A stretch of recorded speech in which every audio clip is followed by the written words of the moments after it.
asylum space in Turkey, as UNHCR likes to refer to it, up until now was based on an arrangement between Turkey and UNHCR, where Turkey was basically resisting to set up a proper national asylum system and a procedure to determine international protection needs.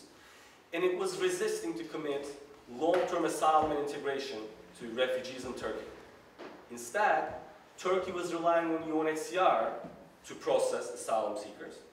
And for those recognized to be in need of international protection by UNHCR, Turkey was again relying on UNHCR to find a long-term solution for these refugees elsewhere in another country in the form of resettlement. So, not processing by the Turkish government, all processing carried out by UNHCR, no long-term integration, long-term status in Turkey. Instead, refugees are supposed to be resettled to other countries. That was the arrangement in place. This arrangement of delegating all protection functions to UNHCR was based on a unique legal framework for asylum in Turkey called geographical limitation. I'm curious to see how many of you have actually heard of the geographical limitation concept. Very few. Right, so it's quite unique. I was cynically observing, for many years, I very much enjoyed observing that geographical limitation is Turkey's specific contribution to the international protection regime. It is quite an interesting concept. Basically, although Turkey was one of the first signatories to the 1951 Refugee Convention, it has become part of the convention with a so-called geographical limitation option, which was an option to state parties until 1967. So the idea there was that Turkey simply did not legally assume the convention obligations as far as refugees from outside Europe.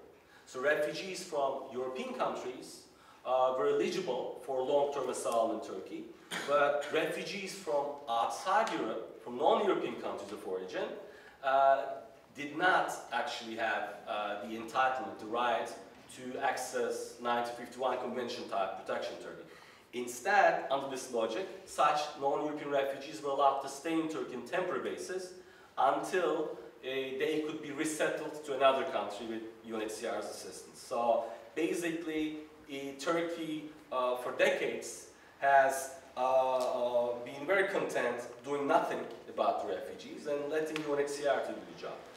This arrangement was working up until about 2007, 2008, when the numbers began to surge and reached the current proportions where it became simply impossible, unfeasible for UNHCR to find resettlement places for even a significant percentage of the refugees in Turkey. So 70,000 new arrivals projected for 2014, about 7,000 resettlement places available to UNHCR with no chances of increasing by any significant margin. So basically, Turkey has found, the Turkish political leadership around 2010, that this is no longer working. Add to that the political pressures from the European Union for Turkey to build a proper national asylum system. The government decided to actually basically engage this reform effort, and they finally decided to make the political commitment to build an asylum system, considering the fact that never mind the geographical limitation policy, which is still in place technically, refugees, it now became clear, were here to stay. So this is the spirit in which Turkey has actually adopted this new law last year. Basically, we're talking about a brand new agency, the so-called Migration Asylum Directorate, to carry out pretty much a European-style international protection procedure based on criteria which will be very similar to those that are in place, for example, in the French framework. There is a refugee status, there is a conditional refugee status for 1951 Convention type refugees from non-European countries, such as Iraq, Iran, Afghanistan. And there is a subsidiary protection status based on the qualification directive definition.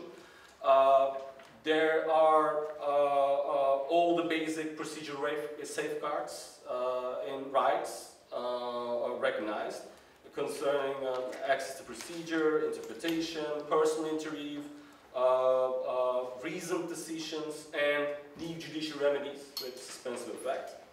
But along with these positive developments, the new law also contains the problematic European Union legal concepts and procedural approaches such as fast-track processing, inadmissibility on safe third country grounds, detention of certain categories of asylum applicants. In the area of reception, housing is one area where Turkey's new framework actually falls behind the EU standard. The law does not commit a right to housing as such for international protection seekers, but it makes provisions for the building of large-scale reception centers for the first time in Turkey, because up until now, asylum applicants were pretty much left to their own resources, whereas now there is the blueprint of reception centers to be built to accommodate asylum seekers. And basically this aspect of the French asylum system is one area where I think there are some ideas and lessons that we can draw from French experience.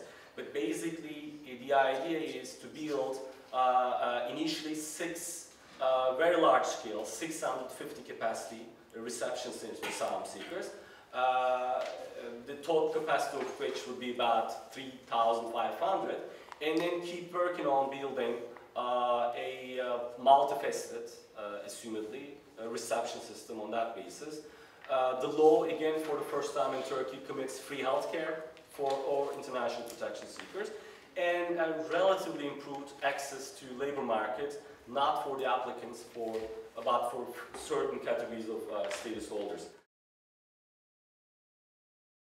The law also, for the first time in Turkey, introduces the integration concept for status holders. Again, a political conversation we have never had in Turkey, because Turkey, the establishment has never considered Turkey as a country of asylum as such, as a country where refugees would settle long term. And yet, with this realization that came about, now there are provisions with regards to building an integration policy. Again, another aspect that we are curious to see develop.